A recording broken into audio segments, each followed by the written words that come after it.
guys. So I just thought I would go ahead and do an update. Um, in my virtual online therapy, virtual online therapy, it's like my outpatient group. So I'm doing two modalities of therapy each week. Outpatient outpatient therapy. Well, both of them are outpatient. So one is a virtual group, and then one is one-on-one with like a therapist. And so for the group one, right now we're doing this like charting. So that's my homework for the next, I guess, 28 to 30 days. We're doing charting where we're trying to track our levels of, I guess it's pretty subjective. Well, it is not pretty subjective. It is subjective on a scale of 1 to 10 each day. Our levels of anxiety, depression, and eating disorder behaviors. And when I say eating disorder behaviors, you're not dividing them up. It's just like a whole aggregate, the whole aggregate eating disorder behaviors. So you're just grouping them all together and just saying eating disorder behaviors just as one big, summation, basically, for the day. So that's kind of just a broad look. And the purpose of this assignment is to try to see what drives the eating disorder behaviors. Is it the depression? Is it the anxiety?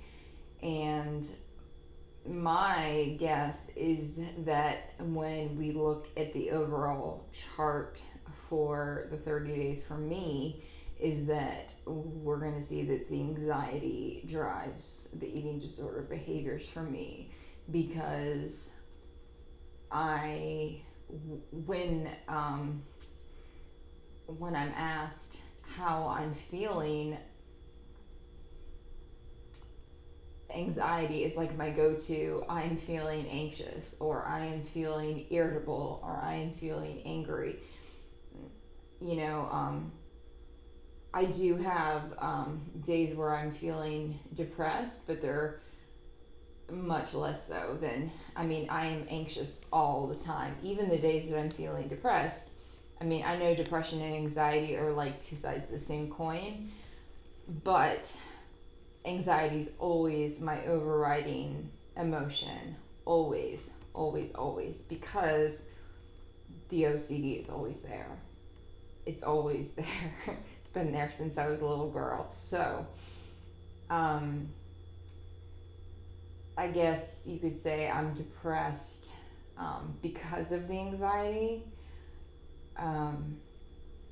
At least that was that way, because when I was little, I was depressed because of the anxiety. It's like, what do I have to dread next? Like, what's next on the list of worries? What's next on the list of anxieties? What's next on the list of fears? What is next to panic about? What is next to be hypervigilant about? It's just this constant state of hypervigilance. Now at this point, it's this constant state of hypervigilance.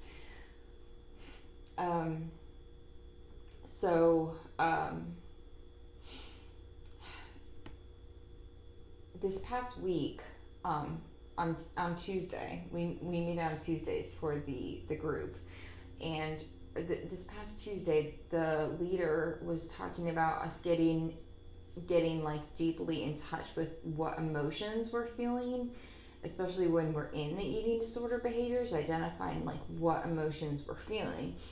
And I have a lot of trouble identifying what emotions I'm feeling, because I have trouble feeling like the full spectrum of all of my feelings, because I'm like, okay, I feel anxious, angry, irritable.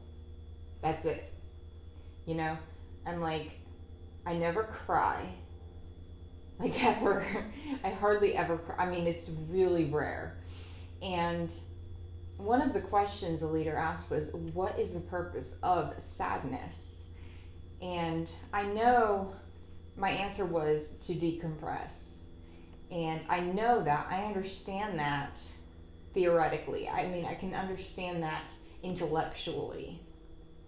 That the purpose of sadness is to decompress. It's to relieve stress. It's to relieve depression. It's to relieve anxiety. It's to take that burden off of us. But I can't do it. I can't. I don't know. I don't have that.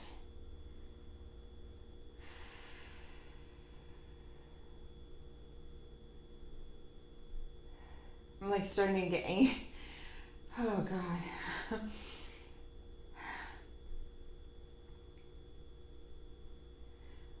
I'm not starting to get sad like talking about this. I'm starting to get anxious talking about this stuff. Like, I'm starting to get like short of breath.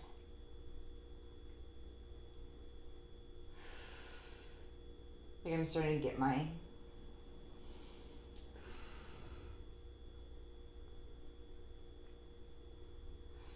physiological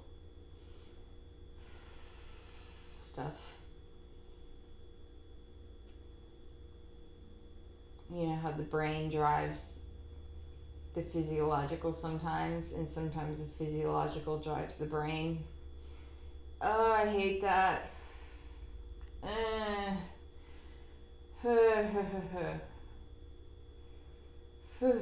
Anyway, all right.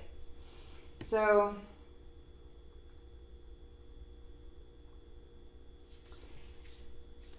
I was explaining how I cannot feel like the full spectrum because it's been driven into me not to be overly emotional.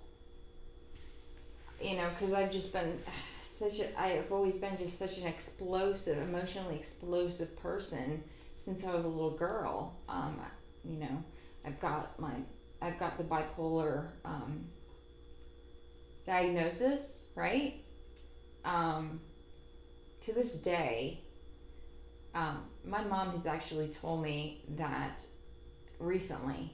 She said she believes that like I have had OCD since I was a little girl, but she thinks that she's implied and explicitly said that I brought on the bipolar thing myself by having the eating disorder. That she thinks the OCD stuff was like innate, like in my blood, but bipolar stuff was because I screwed up like my brain and like my chemistry in my body and like my gut flora and everything from having allowing the OCD to quote unquote not work for me like in a positive way, and allowing the OCD to work negatively in the form of the eating disorder and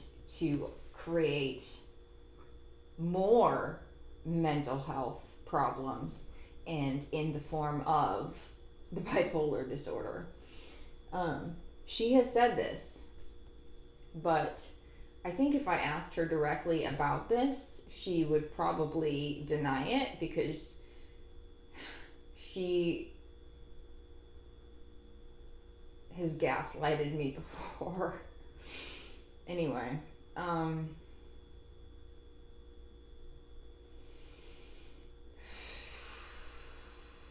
when I was younger, you know, I was emotionally explosive. Like, I had problems controlling my anger, problems controlling my crying.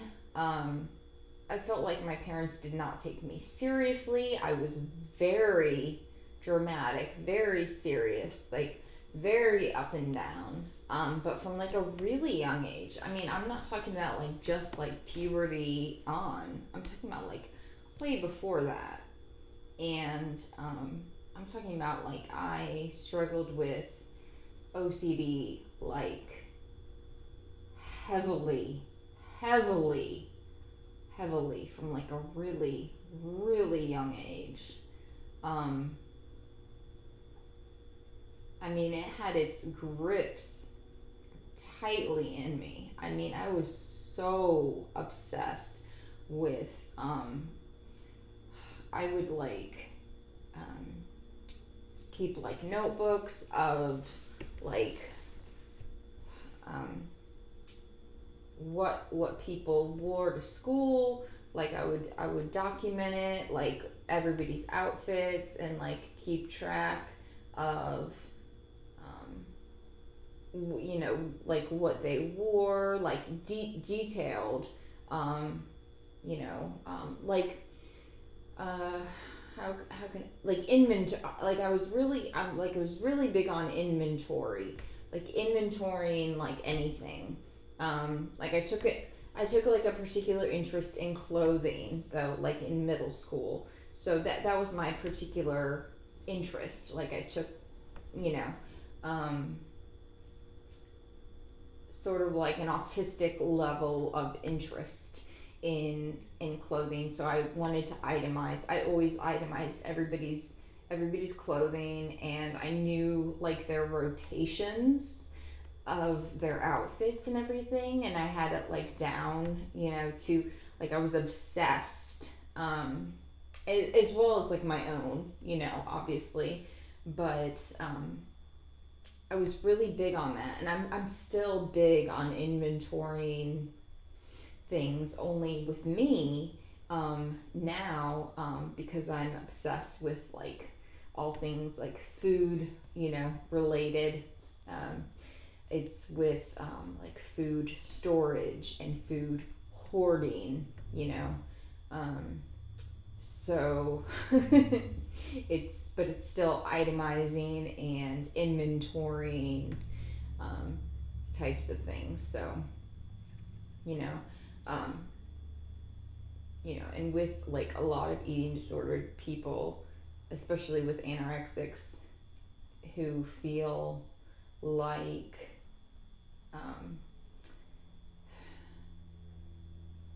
the brain like feels, this is just like a theory, the brain feels starved or whatever.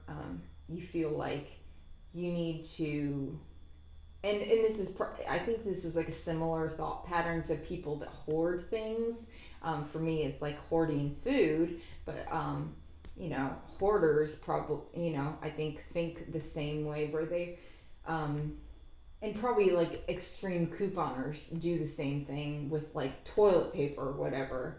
you know you see like maybe one or two cans of, I don't know, green beans, and you're like, oh my gosh, I see only 2 cans of green beans on the shelf, I need to order 4 more, just as backup, just in case. And it makes you feel like safe, like even though you're not planning on even eating those 2 cans of green beans, you just need to have those extra 4 cans, like just to see them and know you're safe, and then also like obsessively and compulsively like turn the labels perfectly facing, depending on your particular way. I have to have the labels facing front. Some people, depending on however you like it, have them facing backwards or whatever. You should see my fridge. The inside of my fridge. Maybe one day I'll videotape the inside of do a tour of the inside of my fridge, and I'll let you guys see all my labels facing front, and you can observe how I twist the labels and wipe down everything with antibacterial wipes, and then if I accidentally touch them with hands that have, either don't have gloves on or have recently touched something that hasn't been wiped down with antibacterial wipes, then I have to re-sanitize things, and I don't know. I'd probably make a really good kosher butcher or something. I don't know. Oh, my lips are getting really chapped. I don't have chapstick out here. That's another thing. But I think a lot of people have this chapstick obsession, where they have chapsticks strategically placed all around your house. Like this video if you have chapsticks strategically placed around your house. Yes. Tell me or comment below if you have chapsticks strategically placed around your house. You do this. This is not a weird thing. I know people do this. I know guys do this too. Do not act like you don't. So anyway, I'm like totally getting off track. But so back to the chart thing though. So like my first inclination is to think that anxiety is what is driving the eating disorder behaviors, because I'm like constantly feeling hypervigilant, constantly feeling stressed. And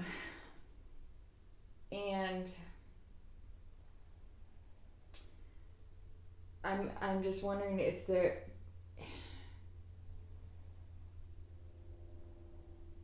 how I can feel, I mean, I've been clinically depressed before. The last time I had like a really bad bout of depression when I was like so depressed. It was 2015. I could not get out of bed, could not stop crying. It was like really, really serious, like to the point like require hospitalization kind of depression. It's pretty much like anytime like my meds are messed up, so either serious depression or psychotic mania kind of thing, anytime the meds are messed up. So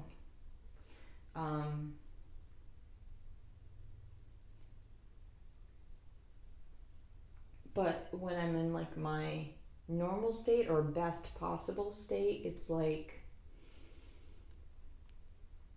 anxiety. So I'm like, is this the best there is? And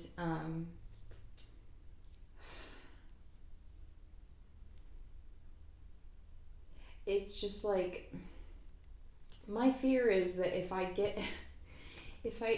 I were to trade my eating disorder behaviors, if I were to get rid of my eating disorder behaviors, would I just go back to the more extreme OCD stuff that I was doing, like when I was a little kid, when I was in middle school? Because I was doing some really scary stuff, like really intense stuff, time-consuming things that I've become more relaxed on. And it's like that intensity that I was doing those things with as a little kid. I know I'm kind of all over the place with this topic, but that the stuff that I was doing, that intensity that I was applying those behaviors toward as a little kid, is now applied towards the eating disorder, or towards the eating disorder behaviors to varying degrees. I mean, I don't know. And so and what the therapists in the group are always saying is that it's maladaptive coping. The OCD behaviors are maladaptive coping, and or the compulsive behaviors rather, are maladaptive coping. The compulsions are maladaptive coping to the obsessive ruminations. Eating disorder behaviors are maladaptive coping to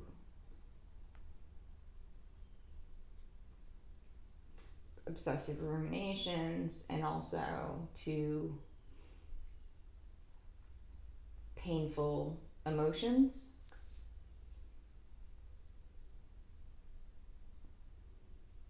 Yes. And they said that we have never allowed ourselves to reach the peak intensity of our emotions. So if we allow ourselves to sit with those emotions and not do the maladaptive coping and get to that peak of emotion, we can realize that we can get past that peak and still be okay. But my question is, how do they know that? How do they know how extreme I am feeling? How do they know how excruciating my extremes are, even with medicine? That's my question. And how do they know how extreme my obsessions and ruminations are, and how loud the voices are? How do they know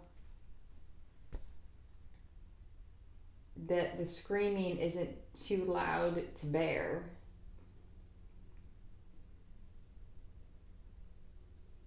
They just think that it will eventually quiet? That's my question. So I'm just going to end the video right there, because that's my question. I don't have an answer.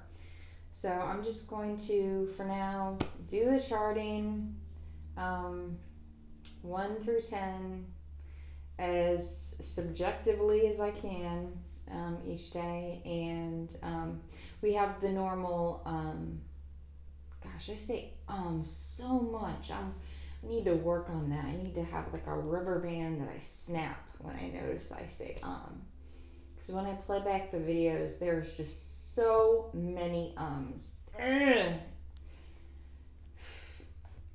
Besides the not checklist, besides the charting, there is a weekly checklist that we have to do that drives down to the specific eating disorder behaviors that I have not gone through with you guys, that I would like to go through with you and share with you what they actually ask, because they do the scale of, I think it's 1 through 5, and then they ask how much it's changed from the week before to now, to the present week, and they ask for specifics, and it makes it pretty interesting, an interesting share, I thought. So I don't know if you guys would be interested in that. Let me know in the comments. So yeah. I've said it 5 times. Anyway, my lips are super chapped. I gotta go get one of my strategically placed chapsticks and get something to drink because I'm dying of thirst. So I hope you guys have a great rest of the day. Like this video if you liked it, and also if you are a chapstick fiend. Also, if you are an obsessed freak like me, let me know in the comments if you have any comments, and don't forget to subscribe, please. I will see you guys in the next video. Bye.